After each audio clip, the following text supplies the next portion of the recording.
ukienda kando na neno la Mungu, umeenda katika giza, hakuna taa ambayo inakupasua, hakuna taa ambayo inakupasua. Umejiongoza mwenyewe,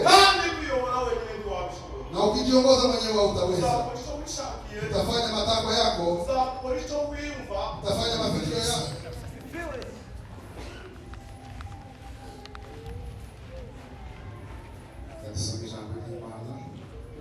Tunaweza tukasoma neno la Mungu.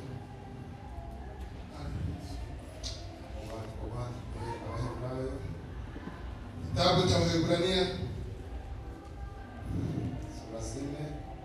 sura ya 4 mstari wa 10.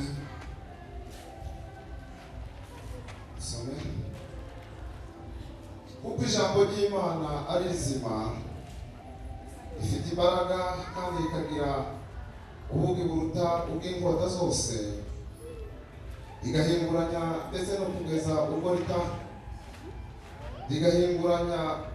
no kugeza ubwo rigabanya ubugingo n'umwuka, rikagabanya ingingo n'imisokoro, kandi rikabangukira kugenzura iby'umutima wibwira ukagambira.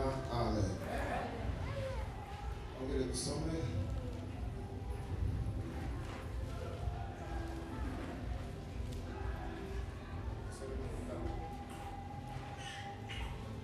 Mose cha mbere, Kitabu cha Mwanzo, cy'itangiriro, kinaitwa Mwanzo, sura ya mbere, sura ya kwanza, turasoma 3, mstari wa 3, tusome 6, turuke kwa 6, tusome 9 mpaka 9.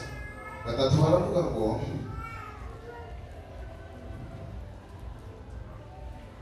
Imana iravuga iti, habeho umuco, umuco ubaho. Amen. 6, Imana iravuga iti, habeho isanzure hagati y'amazi, igabanye amazi n'andi mazi. Amen. Tusome ku 9. Imana iravuga iti, amazi yo munsi y'ijuru ateranire hamwe, aho umutse haboneke, biba bityo. Amen. Bana nziza, Yesu, shukuriwe Bwana, Marisumba byose, sababu umeweza yote. Uwiteka waremye ijuru n'isi, Wewe ndio makao yetu Bwana tangu mwanzo. Uwiteka Mana y'icyubahiro, Ndani mkubwa mwenye heshima, twongeye kuza imbere y'amaso yawe, kuja mbele zako tena Bwana, dusaba imbaraga n'ubushobozi, tuomba nguvu zako na kibali chako, kugira ngo aribyo bikomeza kugaragara muri aya materaniro. tuzirishe katika kongamano hili Bwana. Yesu Kristo, Mwana w'intama w'Imana, Kristo Yesu mwana wa Mungu, ijambo ryawe rigaragara nk'ayambuto iratewe mu butaka bwiza, neno lako likuwe kama ile mtende yarameze irakura, ambayo imeota vizuri, ndetse ibyara izindi mbuto. hata ikazaa matunda mengine. N'uyu munsi Data wo mu ijuru, Kwa leo sasa Baba wa mbinguni, ijambo ryawe ribe gutyo, neno lako likuwe hivyo, rimere nk'ayambuto iratakaye mu nzira, isikuwe kama ile mbegu imepotea katika inyoni barabara, ziraza ziratoragura, ndege wanga wakakuja wakachukua, ahubwo ribe imbuto zizanwa. bali kuwe mbegu nzuri. Yesu Kristo, Mwana w'intama Kristo w'Imana, Yesu Bwana wa Mungu, abicaye bose wale ambao wameketi ubagirire neza, ma wafanyie mema Bwana, imbaraga z'ijambo ryawe ribagereho, nguvu za neno zikae kama ubakangure, uamshe, kuko ijambo ryawe ribihamya. kama vile neno lako Wewe linavyo. usinziriye, we Wewe ambaye umesinzia, tambuka, Kristo abone uko akumurikira amka uangaziwe na Kristo muri iki gitondo cya none. katika asubuhi ya leo. Ukangure buri umwe wese Uamshe kila mtu kugira ngo amurikirwe n'ubwiza bwawe. uangaziwe na wema wako. Yesu Kristo, Mwami w'abami, Kristo Bwana wa Mungu, ni wowe mwungeri wacu, wewe ndiye mchungaji wetu. urinde imitima yacu, Uchunge ye mioyo yetu, kwinjirwamo n'ibindi bitagira umumaro. usijane na mambo yasiyofaa. Ntidukende kumva,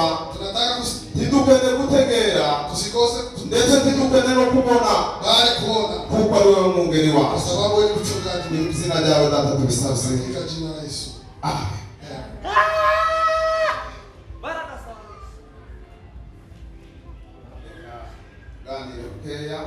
Wacha tuzungumze kidogo iminota itari myinshi cyane tuko dakika kadhaa, si mingi na si kidogo, ariko turashobozwa zose na Kristo tuduheze imbaraga, lakini tutawezesha na Kristo atupae nguvu. Basonye jambo l'Imana, tumesoma neno la Mungu muri gice cya 4 katika mstari wa 4, haravugwamo amakuru y'abantu babiri. kuna habari za watu wawili. Haravugwamo amakuru y'abantu babiri, kuna habari za watu wawili muri gice cya 4 katika mstari wa 4. Amakuru ya mbere, habari ya kwanza cyangwa se abantu ba mbere, ama watu wa kwanza babwirwa ayo makuru ambao wanaambiwa habari hiyo ni twebwe twicaye hano hasi, sisi ambao tumeketi hapa, kuko ijambo ry'Imana riravuga muri iki gitabo, sababu neno la Mungu linasema katika kitabu hiki kuko uburuhukiro bw'Imana bugihari, na kwamba kuna makao ya Bwana, ngo kuko uburuhukiro bw'isezerano ry'Imana rigihari, kama vile agano la Bwana liko ryo kwinjira mu buruhukiro bwayo, ya kuingia makao pake, ngo dutinye watu waogope, ahari labda twebwe sisi hatagaragara utorishikiye. sikuwe mtu wa kufikia agano hilo. Ayo ni amakuru y'abantu bamwe yarababwirwa. Hizo ni habari za watu wa kwanza ambao wanaambiwa. Ijambo rikomeye riri muri aya makuru y'abantu ba mbere, Neno kuwa katika habari hiyo ni ijambo rivuga ngo gutinya. neno linasema kuogopa. Mutinye Ogopa, labda ahari hatazagaragara kusikuonekane umwe muri twebwe mmoja wetu utazashikiye ririya sezerano. hawezi kufikia agano hilo. Amakuru yabwiwe abantu ba kabiri, Habari ya watu wa pili nabo ni abantu barimo kumva ubutumwa bwabo, ni watu walikuwa wanasikiliza, ariko ijambo ry'Imana riravuga ngo lakini neno la Mungu linasema baranyumvise, wamesikia, ariko ntibabagiriye umumaro. lakini haikuwa manufaa Kubera kwao. iki ntibabagiriye umumaro? Kwa sababu gani hawakupata Ni manufaa? ibintu kimwe gusa, Ni kitu moja tu, baranyumvise, wamesikia, ariko muri bo lakini kwao ntihagaragara gutinya. hawakuogopa, Ntihagaragara gutinya, hawakuogopa, kuko yarabwiye, kwa sababu neno la Mungu limeniambia, Bibiliya yaravuze ngo baranyumvise, Biblia imesema wamesikia, ariko ntibyabagirira umumaro, bali hawakupata mazao, kubera kwa sababu muri bo hatagaragaye ikimenyetso cyo gutinya. ndani yao hawakuonekana ishara ya kuogopa, Muri bo ntihagaragaye ikimenyetso cyo gutinya. wao hawakuonekana ishara ya kuogopa. Ijambo baranyumva, Neno wanasikia, ijambo bararitegera, neno wanasikiza vizuri, ariko barisiga aho ngaho. lakini wanaacha hapo hapo. Ijambo ry'Imana ryavuze ngo ni rizima, Neno la Mungu limesema ni rizima. neno la Mungu ni hai, Ikintu kizima kitu ambayo ni hai, ni ikintu gihumeka, ni kitu ambayo kinapumua. ndagira ngo mukumbuke. Nadhani ni hivyo. Ikintu kizima Kitu ambayo kiko hai ni ikintu gihumeka. ni kitu ambayo kinapumua. Aba bantu batabitinye, Hao watu ambao wanaogopa baranyumvise, wamesikia, ariko barifata nk'aho ritariho, lakini wakaichukua kana kwamba halipo. barifata nk'aho Wanachukua ya kwamba byabwiwe n'abandi ba kera, imekuwa watu wa zamani, ariko atariho. bali si wao. Nicyo gituma iryo jambo Ndio sababu neno hilo ritabagiriye umumaro, halikuwa na manufaa kwao, bituma batinjira muri bwa buruhukiro. inawasababisha kutokuingia, Kuko Bibiliya irigaragaza neza, kwa sababu hili nasema ya kwamba rivuga ngo mutinye, nasema muogope, mutinye, ogopeni ahari mutazabura kwinjira muri ririya ya sezerano. kwamba msikuja kutoingia katika agano hilo. Isezerano ry'Imana ni rimwe gusa. Agano la Mungu ni moja tu. Abantu bagiye bagira amasezerano menshi atandukanye, Watu wana maagano kadhaa, abantu bakagira amasezerano menshi kandi bakayahagararaho cyane, watu wako na maagano mingi na ariko wanapenda isezerano sana, ry'Imana ni rimwe gusa. lakini agano la Mungu ni moja tu. Isezerano ry'Imana ni ukubona ubugingo buhoraho. Agano la Mungu ni kupata Nicyo uzima wa cyatumye milele. nta mumana wawe w'ikinege, Ndio sababu ikamtoa mwana wake wa kugira ngo pekee uzamwizera wese ili amwaminie yote azahabwe ubugingo buhoraho. apate uzima wa Iryo milele. ni ryo sezerano Imana ihagazeho. Hiyo ndio agano Mungu Isirayeli amesimamisha. ikamuha ngo hari Ndio inaangalia na ekagendere muri nyamuntu, wacha mtembelee fulani, sende yohanumva, labda anaweza sende kusikiza, yakwizera umwana waje, labda anaweza kumwamini akabona Yesu ubugingo buhoraho. na apate uzima wa Maze milele. Imana yacu icyubahiro. Haleluya! Haleluya! Haleluya! Haleluya! Haleluya! Haleluya! Haleluya! Tutinye bene data, Ndugu zangu, ahari tutazabura ririya sezerano. usikuje kukosa Ni agano. isezerano rikomeye Ni cyane, agano ya muhimu sana. ryatumye Imana itanga umwana wawe, Imesababisha Mungu kutoa bituma mwana Imana wake. yambara umubiri,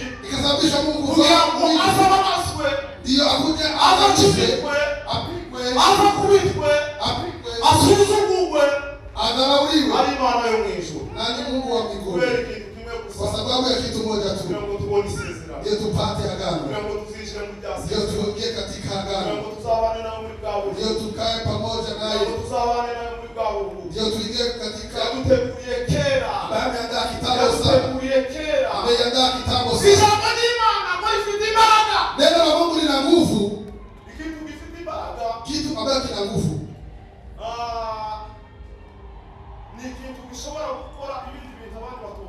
ni kitu ambayo kina nguvu zaidi ya nguvu za kawaida. Mtu akiwa na nguvu, watu wanaweza jivunia. Ni mtu anaweza kufanya mambo zaidi yako, anaweza kufanya mambo mimi siwezi kufanya. Nasema mtu huyu ana nguvu, mtu huyo anakuwa na nguvu. Neno la Mungu lina nguvu, lina nguvu. Nguvu za neno la Mungu, watu wengi wanasikia kama habari, wanaiweka mahali kwingine, nasababisha kwao kwa sababu wamechukulia hawanasikia mzuri, ndio waingie katika nguvu hizo za Mungu. Neno la Mungu lina nguvu sana, lina sharp zaidi ya mkuki yoyote ama chuma. Liko sharp zaidi ya silaha yoyote. Chini imesema inafanya kwa uharaka, inafanya kwa uharaka kumenya ibintu umuntu atekereza, kujua mafikio ya mtu, likanabifata mbili, hata inateka nyara. Bene data, ndugu zangu, ijambo ry'Imana rirakomeye. Neno la Mungu ni zaidi. Ijambo ry'Imana rifite ukuri. Neno la Mungu ijambo ry'Imana ryihutiraho, inafanya kwa uharaka kumenya ibyo utekereza, kujua mafikio yako, kumenya ibyo utekereza, kujua yale unayoyafikiria, ikaza likabikura muri wa mutima wabitekereje bibi, inatoka katika moyo huyo, igakomeza ku ijambo ry'Imana, inaendelea kuwa neno la Mungu. Abantu bamwe, watu wengi, ijambo ry'Imana bararifata, neno la Mungu wanalichukua kubera ko batekereza ibintu zabo, kwa sababu wanawaza mambo yao, bagakenera mu ijambo ry'Imana rigende kuko babishaka. Wanataka neno la Mungu liende sababu na mafikio yao. Ijambo ry'Imana likaza likagerageza kubakura za bintu bamaze gutekereza. Neno la Mungu linajaribu kuwatoa mafikio yao, ariko kubera ko bamaze kurifata barigira baba bakuru kuri ryo, kwa sababu wao wameonekana kama ni juu zaidi ya neno la Mungu. Bakakenera kufikiria cyane, wanataka kufikiria neno la Mungu kugira ngo ndiko ico rikenewe gukora, ndio isifanye matakwa yao, ahubwo bakora ivyo bakeneye, bali wafanye mahitaji yao. Ari umunsi umwe, na siku moja, cyangwa umunsi umwe bikunze kugaragara, si siku moja ni kama zaidi, umuntu akava imuhira yaje mu materaniro, mtu anatoka nyumbani akikuta kwa ibada, ariko akava afite gahunda yo gusubirayo kare, lakini anakuta akiwa na mpango ya kurudi mapema.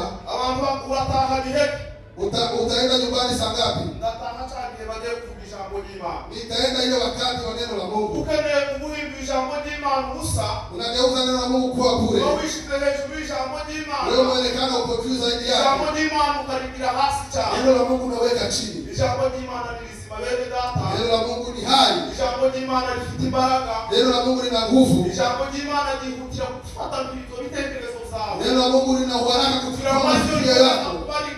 Ndio ikuwa kubwa, ndio inuke na iongoze, ndio iongoze, ndio utukufu wa Mungu uonekane, usionekane utukufu wa wanadamu. Nasikia mtu anasema utakuja kuongea vizuri, ni nani akisimama ndio mtatoka nje niongee na wewe. Ndugu yangu, neno la Mungu, neno la Mungu tulipee dhamani yake. Neno la Mungu tulichukue kama ilivyo. Katika Zaburi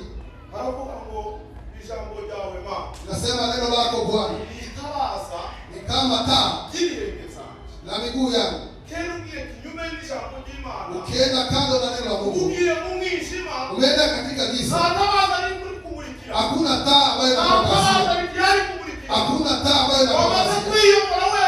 umejiongoza mwenyewe, kandi kuyobora wenyine ntiwabishobora. na ukijiongoza mwenyewe hautaweza. Uzakora icyo wishakiye, Utafanya matakwa yako, uzakora icyo wiyumva, utafanya mafikio yako, kubera ko kwa sababu nta jambo ry'Imana riri muri wewe. hakuna neno la Mungu ndani Ijambo yako. ry'Imana niryo rirema ibyishimo. Neno la Mungu ndio linaunda furaha. Ijambo ry'Imana niryo rirema urukundo. Neno la Mungu ndio linaunda upendo. Ijambo ry'Imana niryo ritanga imbaraga. Neno la Mungu ndio linatoa nguvu. Kuko abantu benshi babaye inzige. Kwa sababu watu wengi wamekuwa watu wa Kubera kuongoza, ijambo ry'Imana. kwa sababu hakuna neno la Mungu ndani Ijambo yao. ry'Imana ryarambwiye. Kwa sababu neno la Mungu limeniambia Abatarishurirwa, mahali hakuna abantu ufunuo, bazaba inzige. watu wanajitawala. Abatarishurirwa n'ijambo ry'Imana, Neno la Mungu, umuntu azakomeza kubicige, mtu anajitawala mwenyewe, agakora icyo yumva, anafanya matakwa yake, agakora icyo ashaka, anafanya kila anapenda, kubera kwa sababu nta jambo ry'Imana riri. hakuna neno la Mungu ndani yake.